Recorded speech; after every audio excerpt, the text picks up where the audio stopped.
এই মুহূর্তে গল international cricket স্টেডিয়ামে আছেন রিপোর্টার তারেক হাসান শিমুল। ম্যাচের সবশেষ খবর জানতে সরাসরি যাচ্ছি তার কাছে। শিমুল,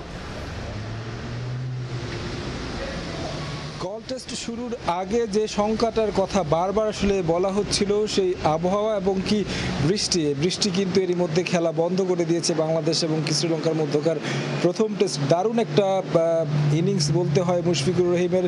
লিটন দাসকে নিয়ে দারুণ একটা পার্টনারশিপ করেছেন শান্তর বিদায়ের পর, কিন্তু মাঝে বৃষ্টির জন্য হয়তো বা শ্রীলঙ্কানরা প্রার্থনা করছিল, কারণ যেভাবে দুই ব্যাটসম্যান এগিয়ে যাচ্ছিলেন, শান্ত এবং মুশফিক যেভাবে খেলছিলেন, তাদের কাছে আসলে মুশফিক কিংবা লিটনকে প্রেভিলনে ফেরানোর অন্য কোনো হয়তো উপায় খুঁজে পাচ্ছেন না। শেষ বলটা বৃষ্টি শুরুর আগে একটা বড়সড় আবেদন হয়েছিল, তবে সেখানে কিন্তু ওই রিভিউ নিয়েও কিন্তু জিততে পারেনি।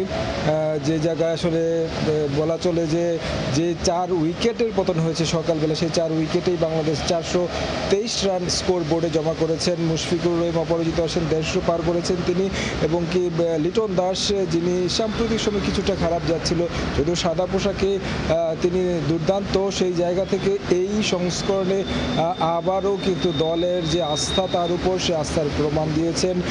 তিনি শান্তর আউট হওয়ার পরে যখন মাঠে নামলেন, কিছুটা উইকেট কিন্তু কিছুটা বোলারদের পক্ষে কথা বলছিল, নতুন একটা বল ছিল, তখন কিন্তু দারুণভাবে সামাল দিয়ে মুশফিকের সঙ্গে কিন্তু একটা স্কোর করেছেন। তবে এখন যে পরিস্থিতি, বৃষ্টির কারণে কিন্তু খেলা বন্ধ রয়েছে। গলের যেই ড্রেনেজ সিস্টেমের বিষয়টি রয়েছে, সেটি কিন্তু একটু আধুনিক যে ড্রেনেজ সিস্টেম সেরকম নয়, যে কারণে কিন্তু একটা বড় শঙ্কা তৈরি হয়। যদি পানি জমে যায় সেক্ষেত্রে কিন্তু মাঠ আসলে শুকাতে বেশ খানিকটা সময় লাগবে, হয়তো বা যদি পানি জমে যায় সেক্ষেত্রে আজকে খেলা মাঠে নাও গড়াতে পারে, সেই এরকম একটা পরিস্থিতি হতে পারে। তো আমার কাছে গল থেকে এই ছিল সবশেষ খবর।